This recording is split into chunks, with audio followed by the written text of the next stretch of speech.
Okay, now, this just happened to come up. Let me give you the other very simple way of looking at all standing postures. In the Bhagwan Mastery Program, I put this I mention this in terms of the standing posture in Bhagwan because, you know, they also come out of the 200. Do you understand? And Bhagwan is dramatically older than Xingyi. I mean, in the monasteries, you know, that stuff was, let's put it this way, there are giant stone carvings that said this stuff 1,500 years ago. You know, they say it's 4,000 years old. Okay, to make it very short. But look, if you look at all standing postures, here's what they all come down to. Your hands are doing the same thing. Okay? Your hands are doing the same thing, left and right. I don't care where you are. Pick your postures. They're doing the exact same thing. Okay? One hand is doing something different from the other hand. Here, let's say this. This hand's out, this hand's out. Okay, they're different. At least that's different. But these are still relatively parallel, but this isn't. This is standing posture from Yang style Tai Chi. This is actually a standing posture and was a classic one. Do you understand? But part of what is a big thing, I mean, some are really quite different. But still, if you look at it, even this posture is more or less the same thing. It's just that one's up and one's down. So now you have, with a base, you either can have the hands doing something radically different. Okay, for example, this one and this. Now, those are two radically different hand postures. They have nothing to do with each other whatsoever. But, I'm sorry, this is the same hand posture with a very minor variation. But now what you have are two other issues. They're at different heights. And that's because the two places where they are in the body are causing a circulation between those two places. Okay? And the other one is that one is yang, one is out, and the other one is in. So this is considered to be a different posture than this.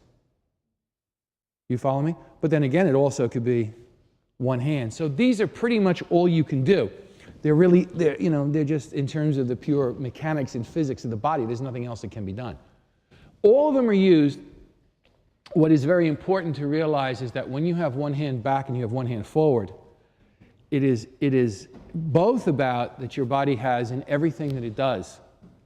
It has two basic lengths to it. It has a motion that's coming in and that is shorter, and it has a motion that's going out that is longer. But it's also a question that during our whole lives and everything that we do, even we do something like this, without realizing it, when we hit these certain points in the body where energy naturally circulates, this one's going out to here, this one's going out to here, and what's it connecting in the middle? So the science of it, of precisely how this happens, as opposed to you just get some large, general, vague feeling, okay? That now you're in the standing Qigong.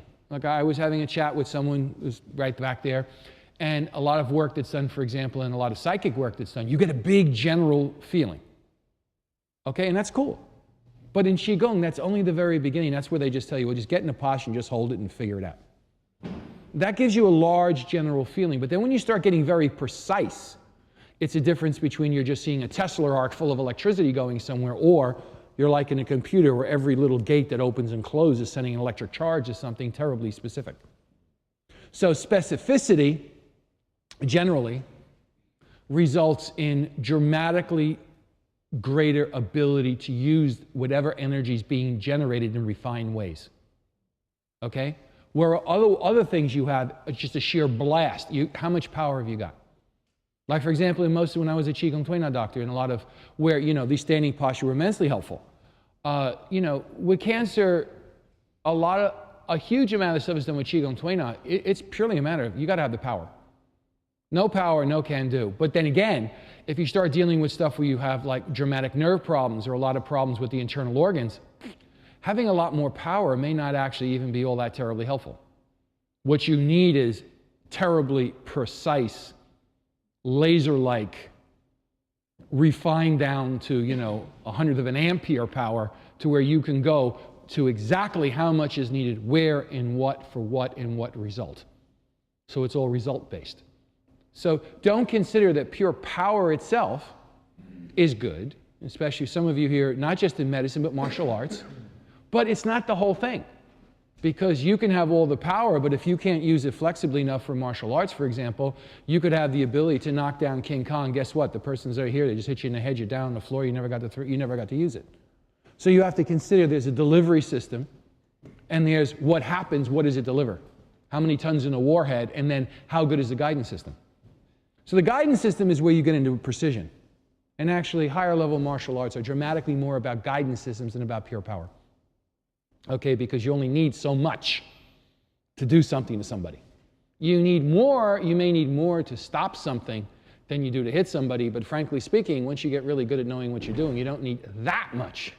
You don't need the power of King Kong to take down virtually anybody. Okay? Maybe if you just want to push him and not hurt him, you need a lot of power, but if you just want to, shall we say, terminate with extreme prejudice, you don't need that much power. That's just a fact. Now, here we go for the next thing. So now we've got more of this bullet-like thing. So now understand, the basic gig in getting into a posture, which is different than holding it, is this. Look at me. So what is this? Joints open, energy goes to your extremities. Energy comes from your extremities back into the center and stores. Out to the extremities and floods the channels, but it gets the return. Now, in terms of your body and health, I want to really leave this point because I cannot overemphasize it. The greatest, if you talk about longevity, you talk about health, you talk about, just the general condition of a person. The big thing that kills most people, the big thing that determines a huge amount of the quality of their life is how well their blood circulates. And Qi moves your blood. How well your fluids circulate. You can go through any body process you want. You start messing or diminishing the flow of fluids, and you just start weakening like you can't believe. And that's not even discussing getting sick, okay? That's a different matter. Let's just talk about getting weak, okay? Who here, if there was the weakness and the impotence and to be utterly useless pill, who would like it? Can I sell it to anybody in this room? Okay? Well, if you're a human being who's sane, and I preface that because not all human beings are, that it is a much nicer thing to have a certain amount of oomph in your life than to have less of it. Is that a fair comment? Yes. The biggest single thing that determines that oomph in terms of how well it is, arterial, your blood going away from your heart gives you that boost, but it's the blood that returns to your heart that actually brings the oxygen, that reoxygenates, without which there is no next boom. So arterial stuff is not in some ways as important as venous. For all the venous things, understand, it is the closing actions that are the most important in terms of activating the veins. The opening actions are about the arteries. The reason I made a very big point about the back of the heel, and can you bring that thing over here? I want to make this one more time. Yeah, I'm talking about this area right here. Look, see where my hands are? Right here. Right here. The making of this area close and open, and the keeping open of this area, and the making sure eventually that you can really feel a lot of energy back here, this is critical to the venous return from your legs, and that's where most of the blood gets pumped, just as, go down again, please. Now you can get off of this. You can bring that thing back. Thank you. Sure. Thank you very much. Just as eventually, which I can't get into because there's no time, this area right underneath your neck is where the blood comes out of your brain and has to go back into your body. And that's extremely important. And that's from your brain. You've got other spots. So when you're doing standing Qigong, one of the big problems is that a lot of people, when they stand, here's what you see a lot. Usually close down the artery. There's a whole way the head is held, which I'm not, if I go into the 8 postures, I can't go into that. But I teach that a lot, and a lot of stuff I do. Look at my neck right now. Just look right here. There's a certain way that you just hold your head and you can feel that blood pumping in there like nobody's business. This is critical in terms of the blood draining from the head down. This is a fundamental principle that's involved in all intellectual Qigong, because when your brain don't get, you know the way when you work on computers, your head feels like it's blowing up like a pumpkin? You know why it's blowing up like a pumpkin? Because the blood is not leaving your brain. That's why your head's getting hot. Seriously, it's just blowing up like a balloon. Well, That's not good for you because that doesn't just mess up your brain and diminishes its functionality, but it can have long-term consequences, especially if completed over decades. So exactly how the neck is held in doing that's a very big thing, and that's why they have all sorts of things about your neck is held. Some people screw it up or make it ridiculous, and they kind of like make their head like they're, I don't know, like they're trying to stick a spike through it and ram it through the ceiling. But it's not about that. But it is about, there is a way the head is held, which has to do with, one, stabilizing the way the energy from the crown of your head goes through your perineum and your legs, but two, it completely stabilizes the way the blood comes out of your brain down to here. And that's very important. And that's something, for example, if I had professional working psychics, I make them do that kind of work. I make them learn how to do that because they get really messed up because they overheat their brains all the time. But it's everybody who works on a computer and everything else. So just understand, I said a couple of times, don't let your head go up.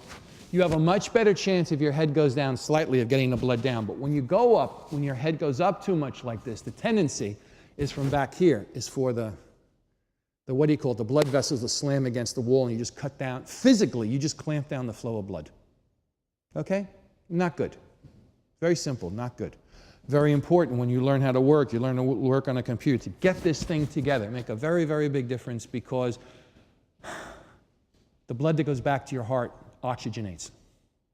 But it's even more than that. When you get too much chi trapped in your head, let's just say, intellectual work becomes a pain in the ass, and there's no other nice way of putting it. Okay, so now we go a little bit further here. Now, again, we're back to this. Yes? But now let us just say that your hands, you now are getting a bit more chi moving and the ring is getting bigger.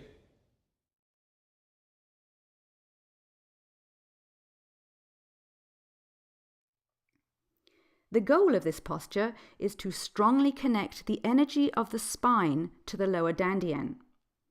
To achieve this, the back and elbows round strongly, the fingertips point to each other, and the palms press downwards.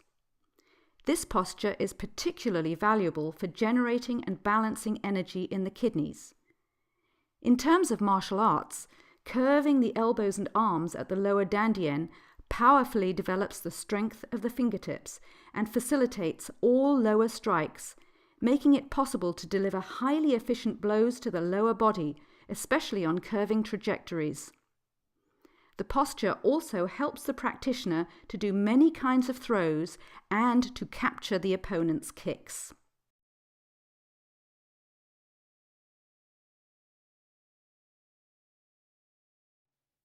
Understand a very simple relationship, which I'm sure most of you here know, but in case you don't, it's good you hear about it.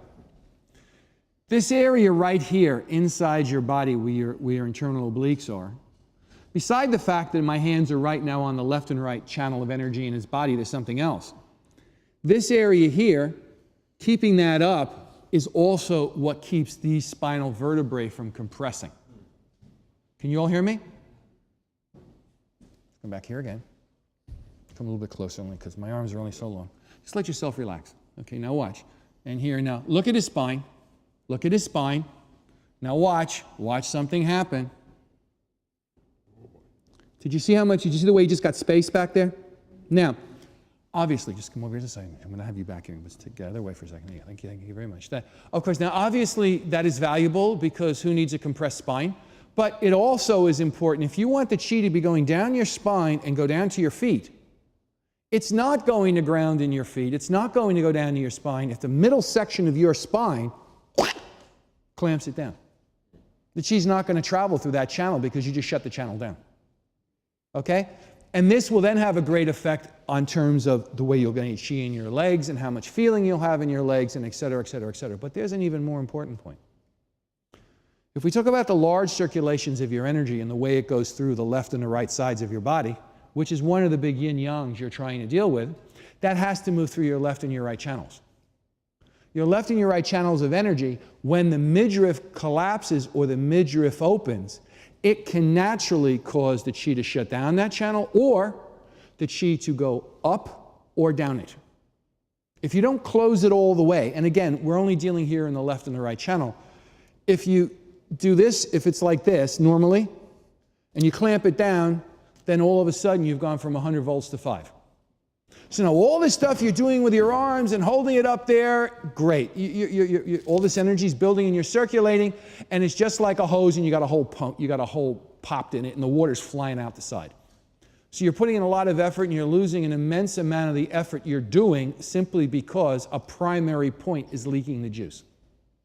Yes? Is this comprehensible? Now, what we are looking for is that normally your midriff should be opened up, let's say like this. This would be a normal position where you're not stopping anything. Okay? But then within that, there's a very slight closing and a very slight opening. There's a very slight closing, and you can eventually get it to where it's really tiny.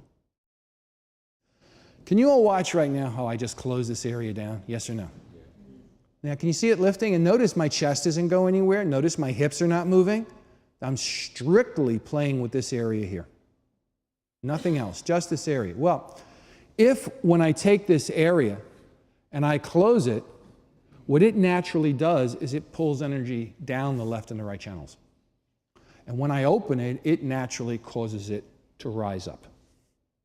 Now we're in the middle of the torso. That's why, for example, anything that's ever done with Fa Jing, this opens up. This doesn't close down. But where if you want to crush someone to the ground, this closes down. It doesn't open up. So what you're looking for is to get this area, just as you had to open up your knee joints, you also have some things inside your body. So now if you're going to go, you don't have as big a problem if you're down here. Okay?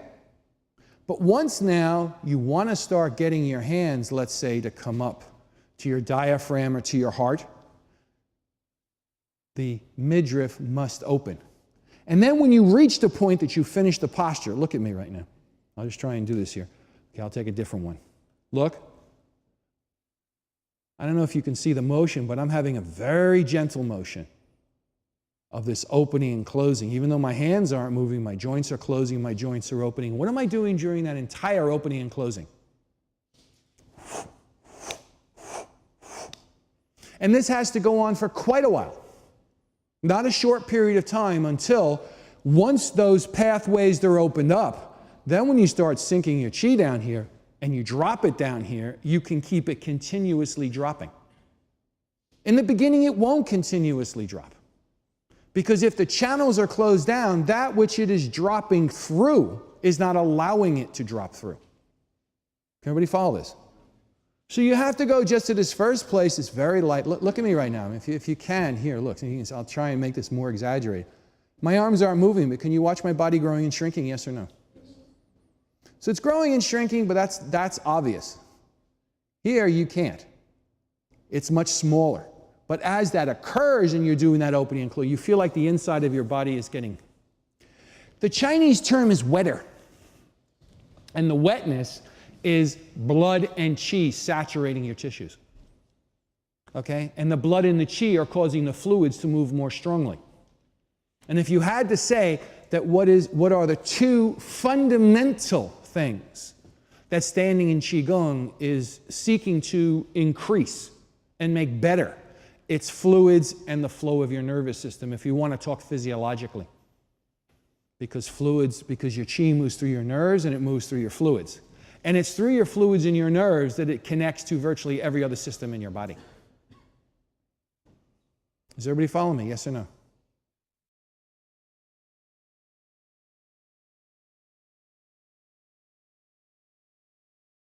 So we're looking at now is that the two things. So now we're going to have the hands go just to try an experiment of having your hands go from, let's say, here to letting them rise up to be in front of your chest. Now, what is important to recognize is that the body has natural places where it stabilizes. It locks in, okay? Where it just it gets stable there. It locks in everything it integrates in those places.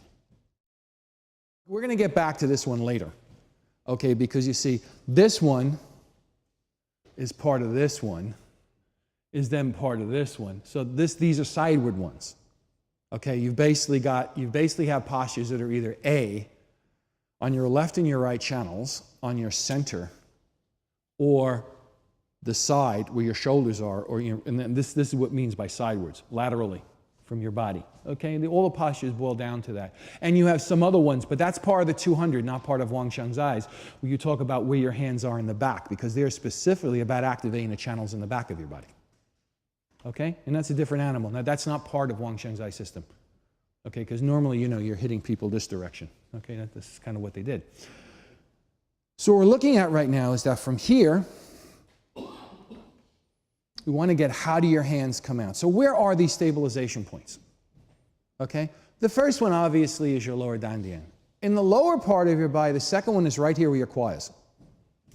Now you could say the quad, you can say that's the same place your hip socket is, but this one, for example, which is below the lower dantian, is important because this is where, this area right here is where the left and the right channel join the torso, where the left and the right channel of the legs join the torso. So that's a critical juncture. Okay? Then you have the next issue of that. So we go here, we go here. Let's just go forward. Now we look at the next one, and the next one is about in the middle of your belly around here. And that is where essentially the bulk of your digestive valves are. Okay? This is just, if you know anything about duodenal junction, if you know how the digestive system works, this is where your digestive valves are. Okay? Now, why is that area is particularly important? Because at the end of the day, one of the basic ways that everybody gets qi is by eating and drinking. The question does not become, do you eat and drink and do you get qi? The question is, how much of it can you draw out of the food you're getting? Okay, which is why, for example, lots of people when they get older have hydrochloric acid just so they can actually digest the damn food. But I'm talking now about drawing the qi out. And that becomes very important because as your digestion gets better, your digestion sets to a very great degree the way the qi circulates in your body. It really has a very big effect on it. Your liver is, time zones and all that kind of stuff, circadian rhythms. But it's a much larger issue that the center of where you're digesting food is where you contact physical qi. So this is why whenever you have anybody who has some sort of digestive illness, or they're very old and they're feeble, or else they're very young and they're feeble, and but the complaint always is they don't want to eat anymore, they can't eat anymore, and you can see that they're literally not absorbed. This is always a posture that's used. Okay, and to what degree the hand goes out is more a matter of exactly how you have to activate that part of the body, and there's variables with that. But now as you start, so this is a big area. Yes? Can you all get this? So if you kind of take your diaphragm and you take your lower dantian, in the middle, give or take. But the real thing is that when you can actually feel what your digestive valves are like, that's exactly where it is. Okay? Anyone who wants to have this, like the super fudging, like, boom, boom, boom, or someone hitting you and all that, I'm telling you, if this area doesn't have the bounce, you're out of luck. You can't do it. That's it. I mean, the basis of it is gone. It's like trying to build a building without pillars. Okay. So now, the next place that becomes critical is the diaphragm. This becomes extremely critical, but there's two aspects to the diaphragm. Your diaphragm goes through your entire body. So there are postures that are meant to activate the diaphragm, because that's your breathing mechanism, and it's not just your breathing mechanism. The motion of your diaphragm sets off more anatomical functions in your body than you can, I wouldn't want to go through it, it'd give me a headache. But you can, it just would take a couple of weeks. Okay, and these are like very, very detailed medical things. Chinese medicine, West, doesn't much matter. But let me give you what the big story is, which is all you need for standing. You actually don't need most of the details. This area right here in the center, if you tap down your chest and you hit, right below the xiphoid, right below the bone that goes down, and you hit this bouncy thing, okay? Okay, that's the center of the diaphragm, but energetically, that happens to be the energetic center in your body that enables human beings to overcome obstacles, to persevere, to follow through, to get the job done, something which the United States government seems to be sadly remiss in at the moment. But with all these types, couldn't give up the quip. It's Sunday morning.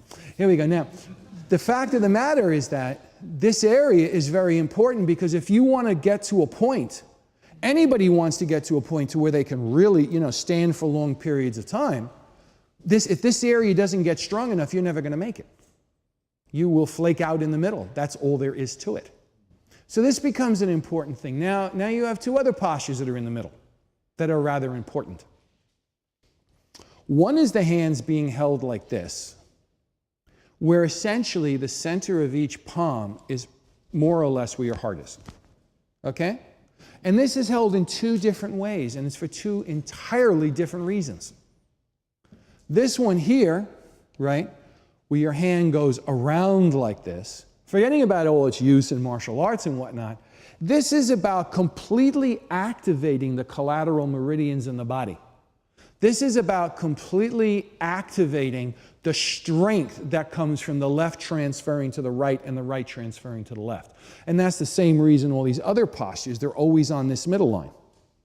Okay, they're always about making sure that you're on the left, and they're on the left and the right channel. So the fact of your fingers going like this is causing the current to flow through, which is connecting the left and right side of your bodies, which is a pretty big deal. Okay, but the second one is like this, where the elbows are really down, the hands are slightly facing upward, and the emphasis really is here. And this is the thing that everyone uses for Pungjin, like, Pum, and, Tai Chi, it's like this, and Xingyi, that's what you use to, get people to go somewhere. Okay, if you want to throw them away, as they say. Now here, and this one is quite different. So one is the elbows are coming out, and the only way I can put it is, come here, Isaac. Now let's come back over here now. So keep in mind, that what has been occurring is that first, it's this, everything in your entire spine is wrapping to the front. Okay? That means that, and eventually then there's stuff about how you go from the front to the back, but I don't want to go into that much detail. But the channels go both ways. At least if you connect it in one way, you'll make the circuit. But the idea of it is that when you have this, it is not just that you want to have the sense of the spine come in the middle of the torso. What this thing also should do is take the energy from the back of your legs and wrap it toward the front of your legs. Just as if it goes in the other direction, it goes from the front of your legs back to your legs. And also, equally, it's along your head to the center line. It's from here back. And this is the big connector of the left and right sides of your body. Okay? What in acupuncture, as a metaphor, would be called collateral meridians. Now, what you have with this is that you have a position like this, and here's where everybody gets messed up. Stand over here for a second. No, stand facing them with your hands. For 20 minutes, most people are okay. And then their arms start screaming like hell. Okay, been there, done that. And the point is that when you actually get the qi running through your arms enough, you don't feel pain anymore. The Chinese term is tong zhi bu tong, which means that if your qi is circulating, the word tong means for your qi to be fully circulated. I've written about that in my Dragon and Tiger books, that if you have that, you don't get pain, you don't get disease. Whereas if you're not tong, or your qi circulation is blocked, you get pain, you get disease. Well, we're going to leave the disease part out of it for the moment because that's a larger subject. But pain is something everybody can grok. Just as a purely physical thing, these are the muscles that hold your arms up. Now, can you just put your arms up in the air for a moment and just have them literally sink to where they feel like they're going into your lats, as though your lats, they're just kind of like a pillar that's sinking into something. All right? Those are the muscles you should be using. Okay? And because everyone does, they try and hold it up from their arms or their forearms or here. No, I'm telling you, no. For 2 minutes, it doesn't matter. Wait till you're up there an hour. You're going to find out. Trust me. Okay? And the trick is that you just want to have the sense of your arms somehow getting the feeling of the upper arms just going into these muscles and pushing down them, because it just literally holds them up in the easiest way.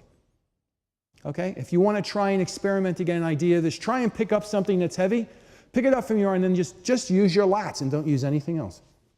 You're going to find it's easier. They're stronger. They're bigger muscles. That's what they're there for. Okay? That's what they were designed for. Talk to the original designer. I wasn't part of the process. Now, here you go.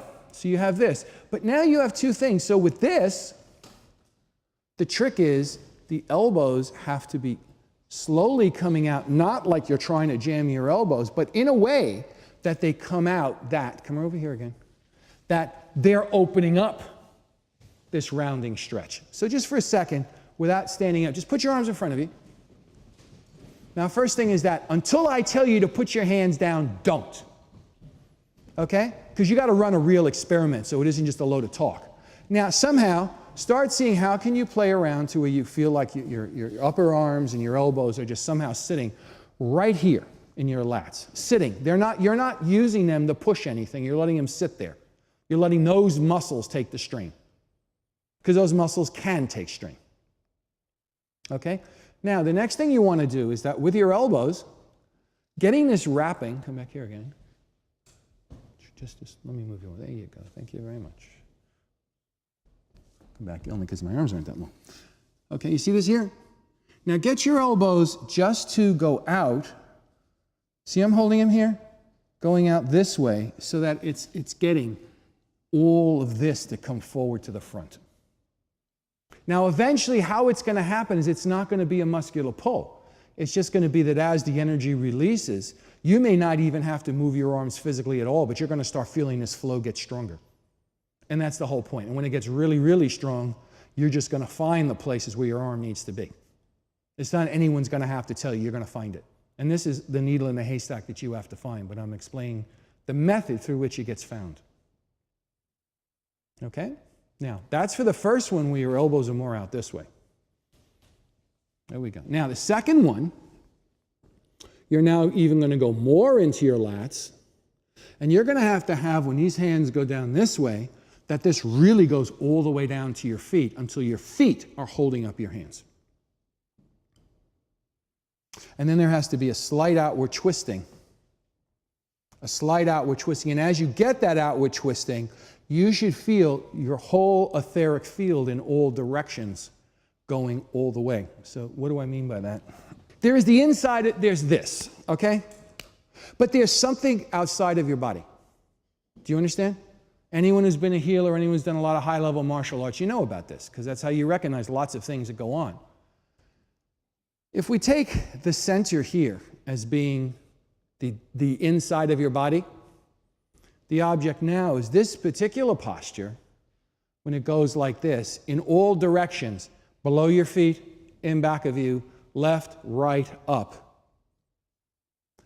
In very small micro increments, you should start getting the field to expand.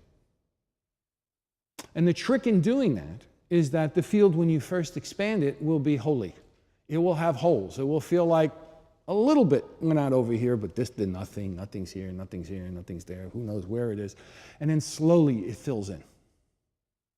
And it's the filling in part that this particular posture is about. And that's why it holds such an important place, because it's that filling in part that's a big thing about Fai Jing, and it's a big thing just about, in general, connecting the entire body to your hands. But the way in which the entire body gets connected to your hands is not only through the inside of your body, it's also through your etheric field.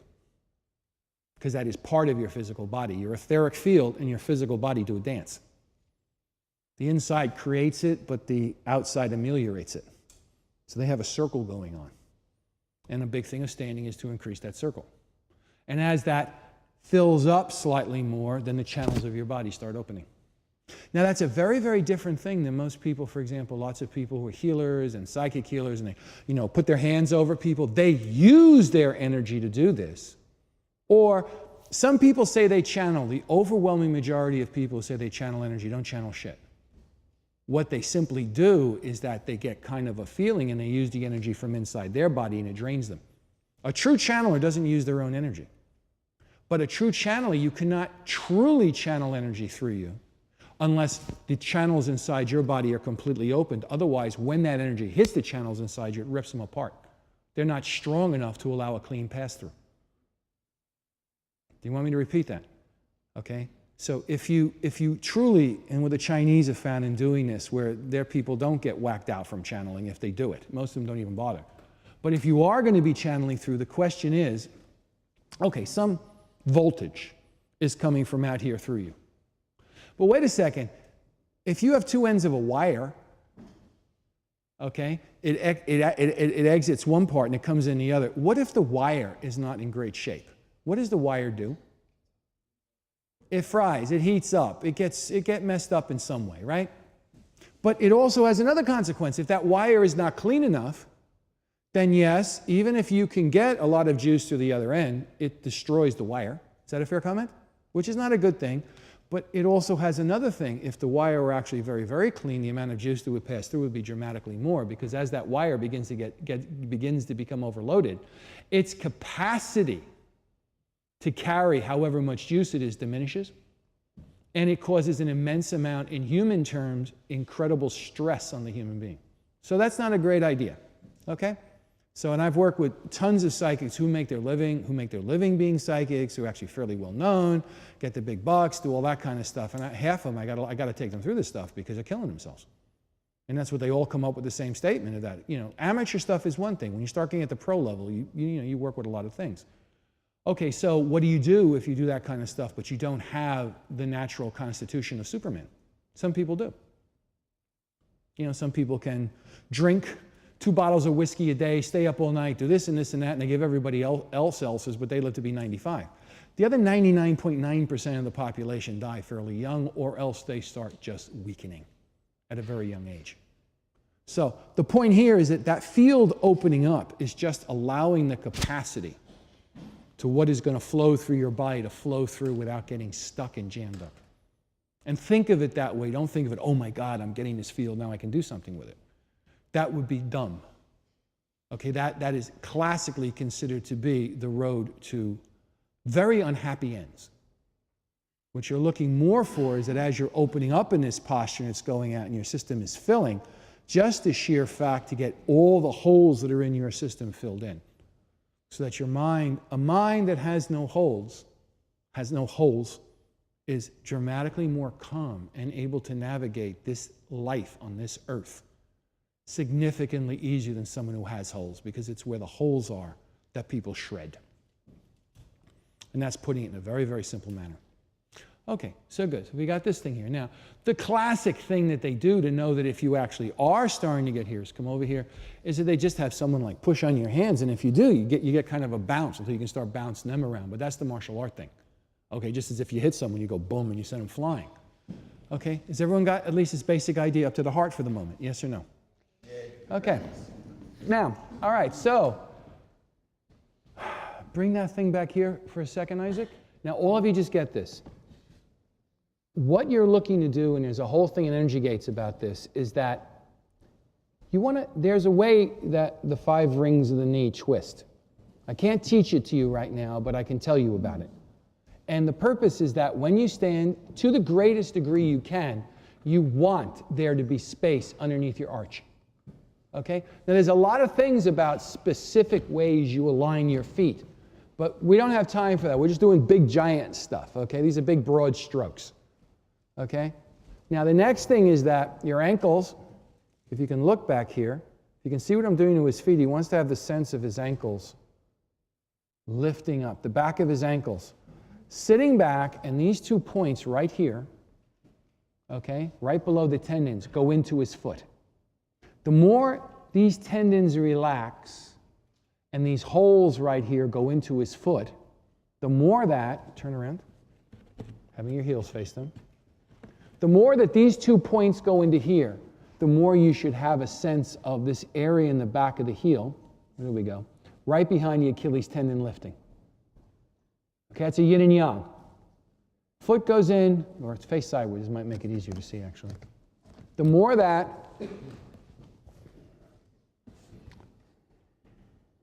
going in this way,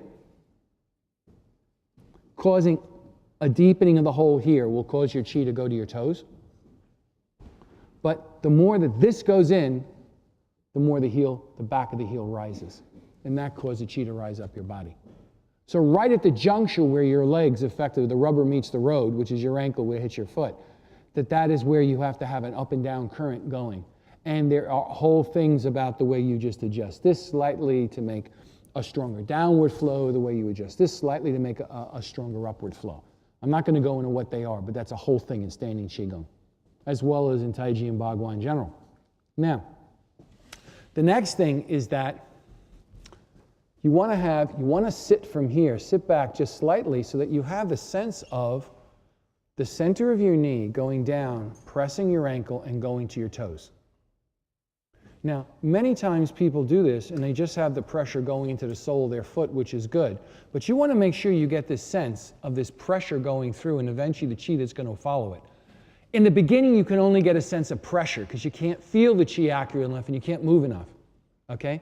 It's like if you want to buy a house, I'm sorry, $3,000 won't get you a house unless you're, in like the cheapest place in the third world. You need a certain amount of money for a down payment if you can get a loan, and that's it.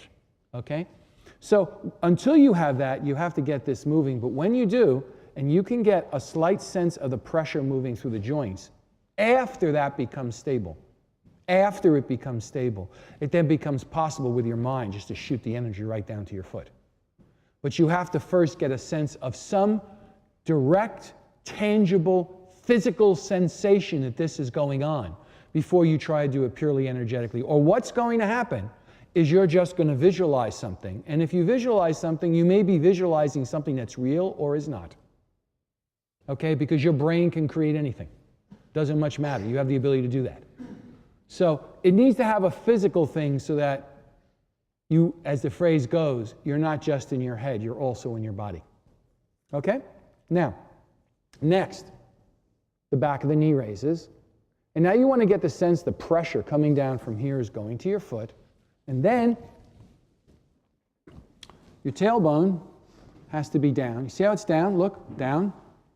As though it were just going to drop vertically to the ground, but it has to drop and go down to your feet. And this area, turn around, that's fine. And you have to sit in here.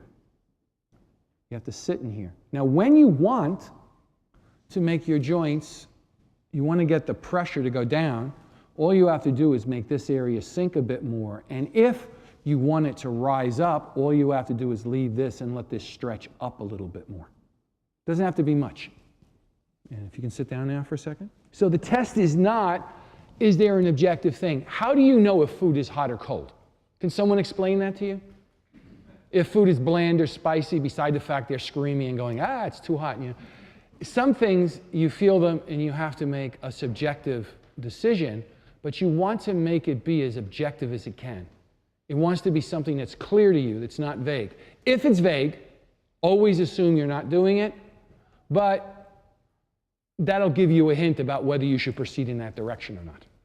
That's what vagueness does, is give you a hint if you should proceed in a direction or not. When things are no longer vague, you have no doubt in what direction you should go in. You know where it's going, and you make the decision whether you want to go there or not. It's that simple. Okay? So I just want to mention those few things. So with that being said and done, stand up.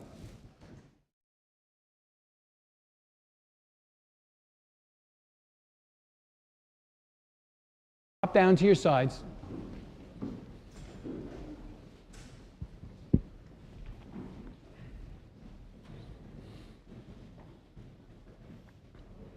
Under no circumstances have your feet wider than your shoulders.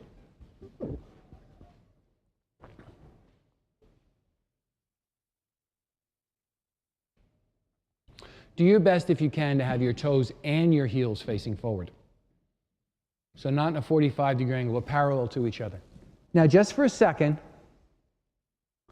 just settle into your feet. You're standing on the ground. Be aware of the ground. One of the biggest problems people get with Qigong is they try and go from their head down to their feet. No, just first see if you just can feel the ground. That's it. Because that'll bring you much more into your body if you're feeling your feet than it will if you're seeing yourself in your head with yourself down at your feet. That will bring you into your head. That will not bring you into your body. Okay? Now let your eyes relax so that you're not pushing out. There are techniques in standing Qigong for pushing out and pulling energy in with your eyes, but the first thing is to be completely neutral. Now let your pelvis tuck a little bit until you can feel as though, as best you can, your tailbone is pointing directly downward. And as it points downward, without going any lower, let it keep on going down. Open your quad downward. Open your hip socket, moving downward toward your feet.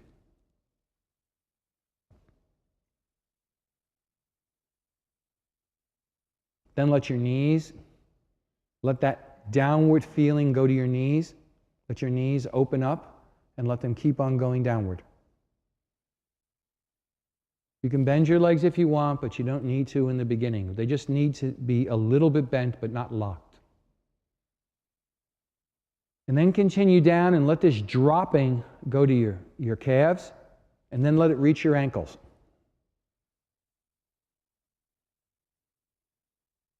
Let the 2 points in the front of your foot relax until they become soft. So the tendons in the front of your foot, where your ankle is, those little holes I showed you, they're not pushing out. They don't feel tense. And that may mean you have to adjust whether you let your weight go a little bit forward or back until the tension releases in those tendons. And as you start getting the tension and release in those tendons, let the space behind your Achilles tendon open to the same degree. So it's like an elevator. One goes down, one goes up. So they both start increasing the amount of space you feel inside them, and ideally they start getting warm as more blood starts flowing into them. Now let the bones of your foot open. Let them spread. Let there be more space between them.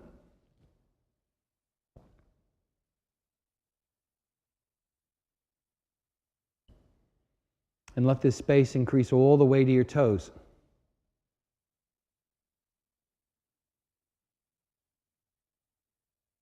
Now let the pressure from your ankle go down into your foot, into the bottom of your foot, and do your best to get the inside arch of your foot to lift slightly so at the least it's not collapsed.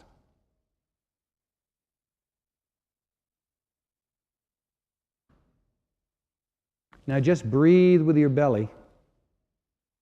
Let your mind calm down and simply feel your body. It is possible for a person to see in their mind what they're doing and feel what they're doing with the body itself.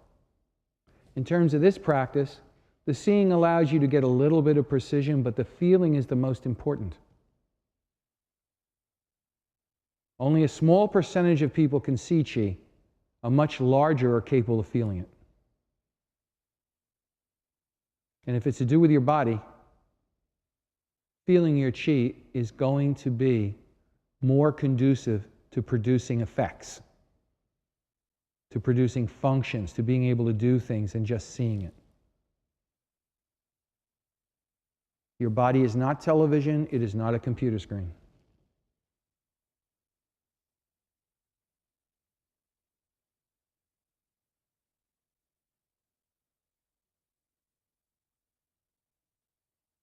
Now, closing your feet slightly to cause a pulling of energy up your legs, and closing the joints of your hands slightly to cause a pulling of the energy from your fingertips up your arms, and letting a closing in your midriff to help you pull everything from your torso downward towards your dantian, and tucking your chin very, very slightly to cause the sense of a pulling of the blood from your head back into your torso.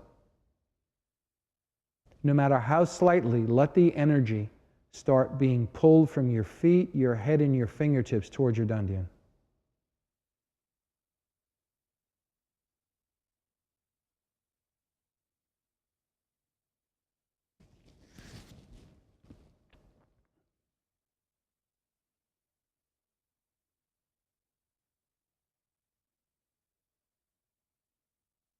Now you haven't moved your arms yet.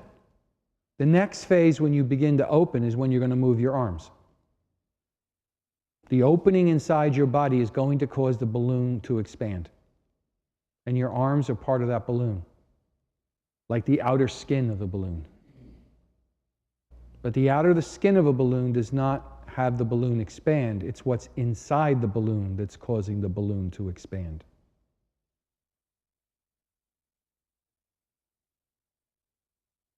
When you feel that you can't take any more, and just keep on breathing and calming your mind, and let your dantian just keep on storing and storing and storing until it reaches a point where it naturally wants to release. And then let it release to as far as your first ring goes, and let your hands start to go out with your hands moving forward towards your lower dantian.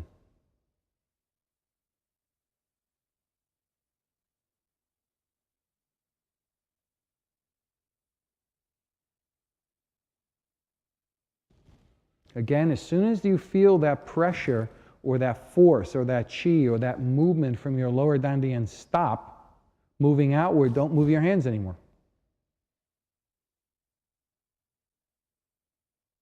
And now you keep on doing this slight closing and opening into your dantian, out to your extremities, into your dantian, out to your extremities.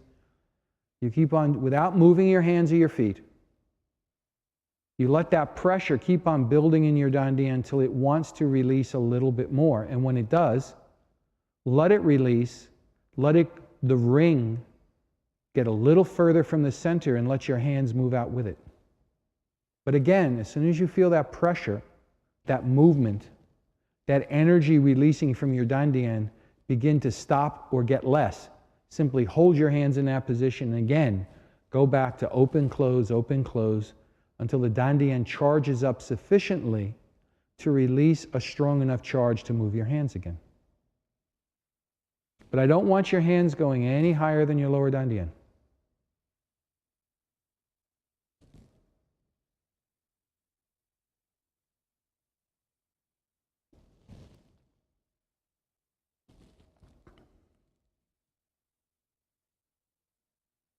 Now, as you're doing this opening and closing, you may feel any spot from your dantian to your extremities that will feel particularly stuck. When you find that spot that's stuck, let your breathing get more quiet so it penetrates and releases that stuck place.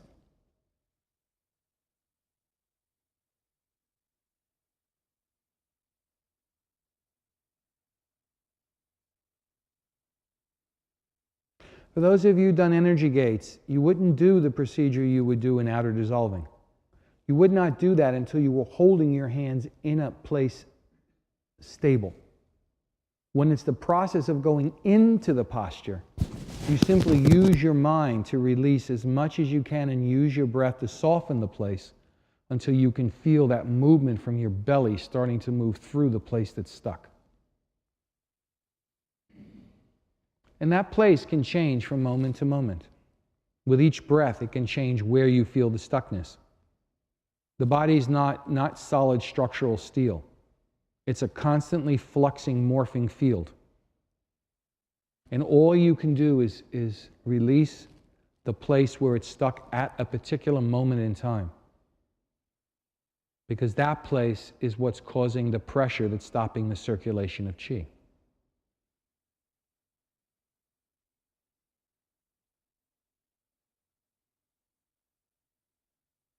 And many of you will have a tendency to have your mind wander. Well, the classic prescription for this is to keep some small part of your mind on your lower dantian, and it never leaves there. If your mind has no place to anchor itself, its first tendency is just to keep moving, especially in the age of television and what's next, what's next.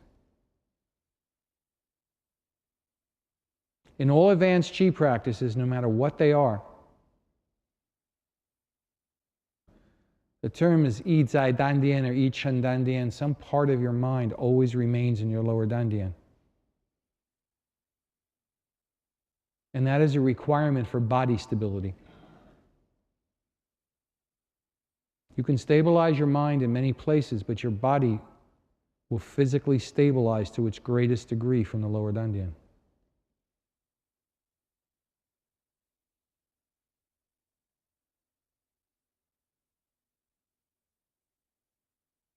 Inside your body, everything will be moving. You'll feel currents, you'll feel this and that moving. But stillness within movement, the stillness is found in the lower dandian.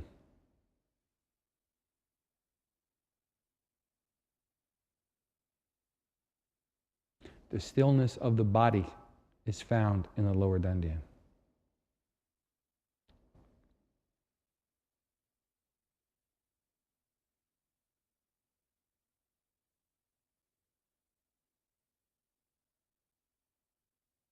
Now, if you're holding this position, rather than going into it, let's say now your hand's in the proper position, whether it's there at this moment or it will be in several months from now.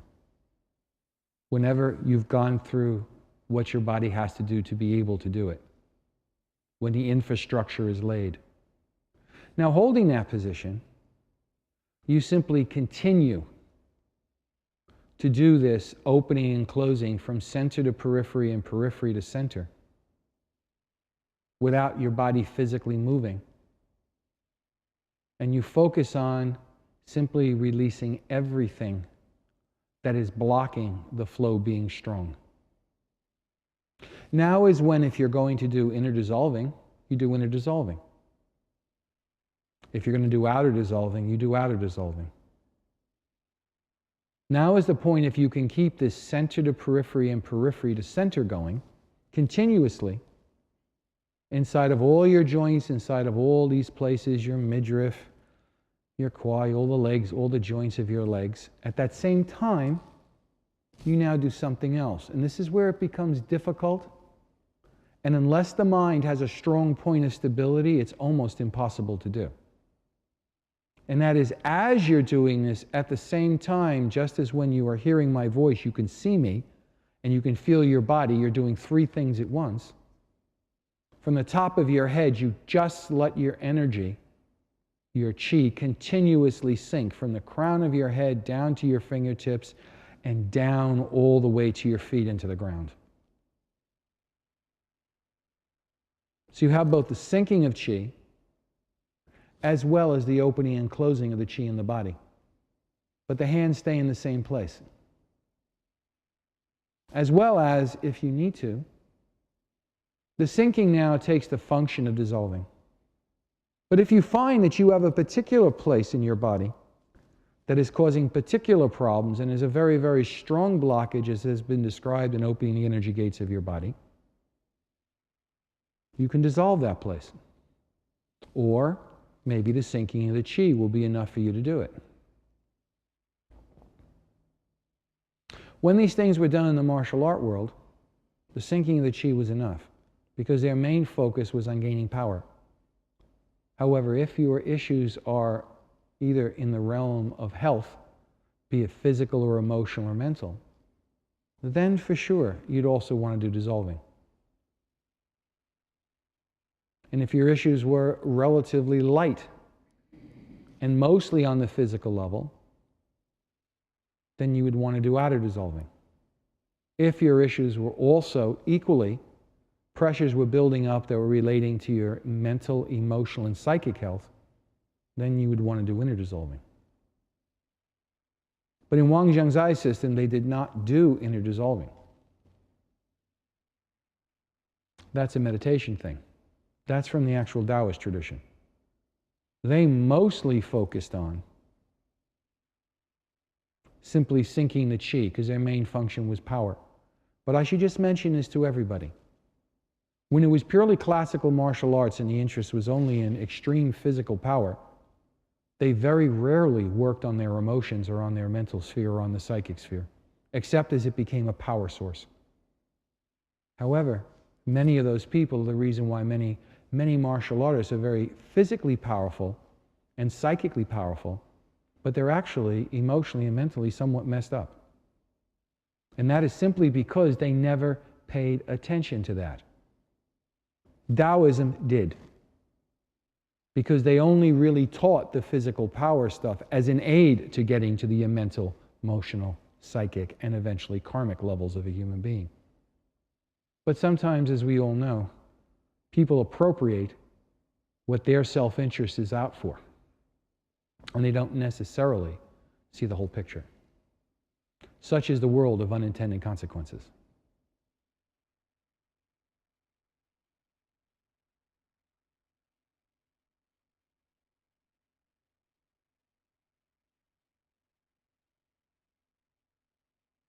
Now, as you generally,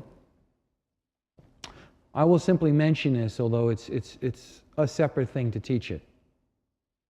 There are two ways the body expands out from the core. It lengthens, it gets longer. I'm not even using the word stretching. Stretching will happen, but I'm talking about it getting longer. It gets longer outward and inward. It gets longer with the hands going further away from the spine and the internal organs, and it comes in with the lengthening happening into the spine and into the internal organs.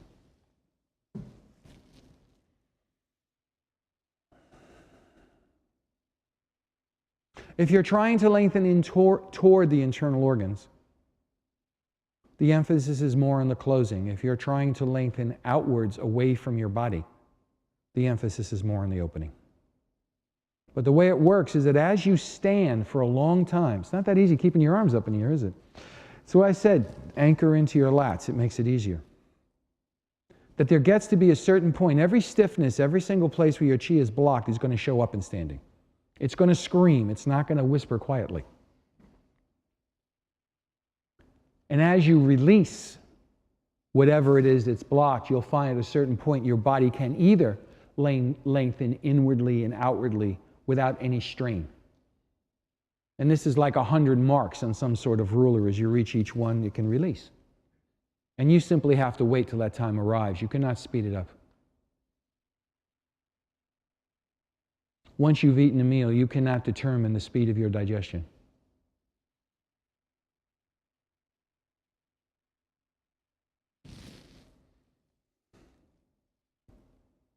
Now we go to the second posture. So now, again, no, stay where you are. You either have two ways you can do it. You can go right back to the beginning, which is a great way to do it. Just let your hands drop down and go into the next posture, which was classically what was done, but it was also done a second way. If you're really tired, let your hands drop down to your sides and go through everything I did before, and then simply do the same thing going out to the side. Or, if your arms are okay, now increase your rings and go sidewards to where your hands are facing the side of your body. But again, you have to each time open, close, until you get the release and your dantian wants to release out and cause your body naturally to lengthen sidewards. You don't go anywhere. This is the yin within the yang. The yin is you're waiting and allowing it to happen, and the yang is you're setting up every circumstance for it to happen. And let your hands go to the side of your body. But again, this should be that your fingertips should be pointing downward and your palms should be approximately the side of your hip.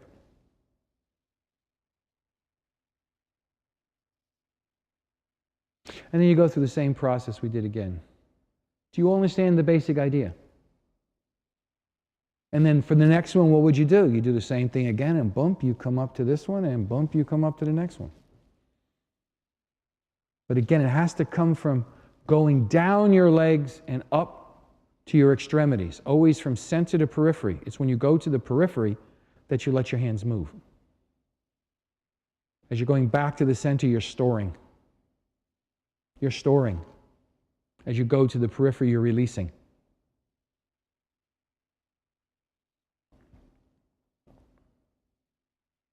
And if you can, let your hands now come to the position where your elbows are to the side and you're activating the outer ring of the body.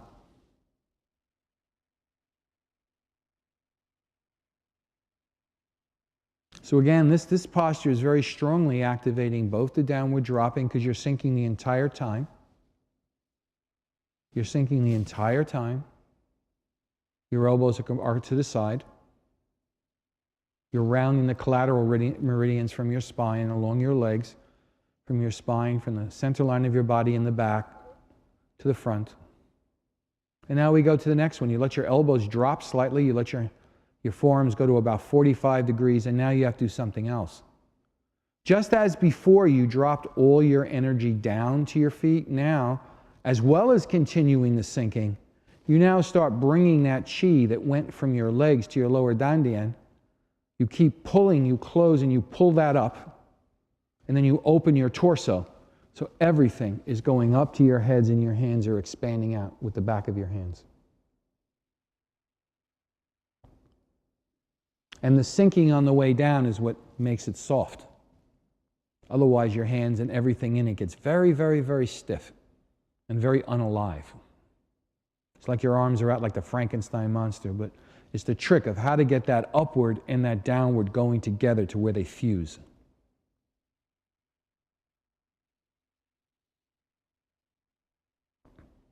As I said, your fingers are pointing upwards at a 45-degree angle. Or anyway, something close to a 45.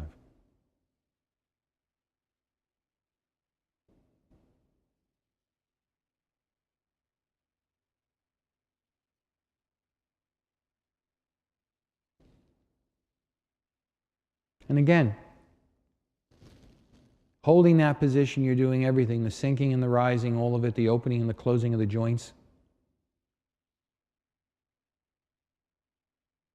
And in that sinking down to your feet and that sinking down to your dantian, the opening and closing of your joints and everything else is causing the chi to start dropping from your head down to your lower dantian.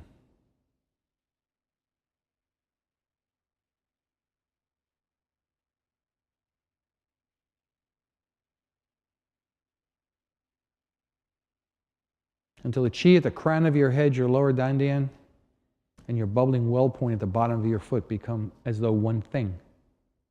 Yes, it's all centrally controlled from the lower dantian, but yes, all three of those points become one thing. And I should mention the palms of your hands,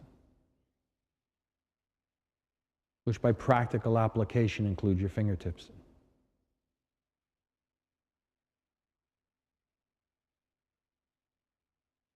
But the movement is internal, not external. That's how you hold the posture. The movement is only internal, it is not external. And that's different when you move into moving practices, because in moving practice, the movement is both internal and external. Here it is only internal.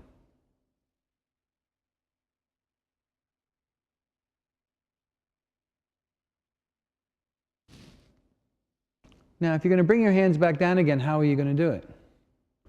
You're going to slowly start pulling your energy down from the top of your body to your lower dantian and from your feet up to your lower dantian, and that's how you're going to make your hands go down.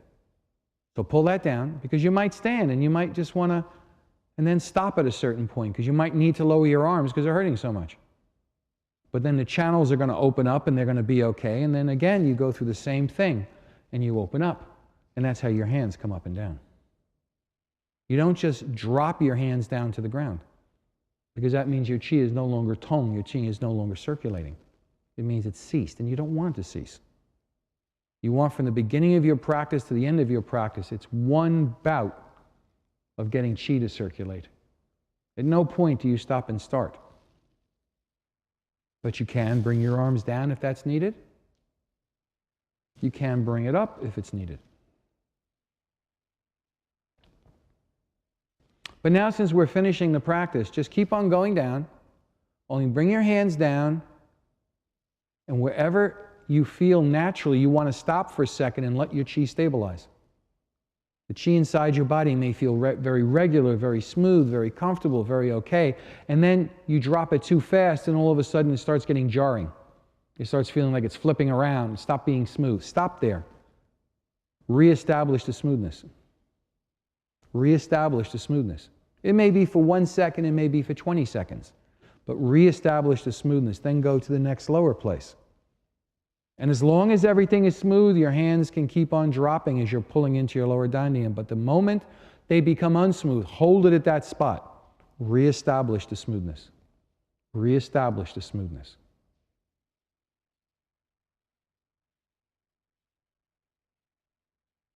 So when your hands finish at the very end, all your chi is on your lower dantian. Your arms are completely relaxed at your side. You're doing nothing to hold them open. Just keep your armpits open slightly. This may seem like a lot of information, but again, just remember, all you're going to be doing is standing and sticking your arms up and you're bringing them down. This is just what makes doing this type of thing yield the benefits and the results it can yield, rather than you just stood with your arms up in the air and you didn't get all that much out of it.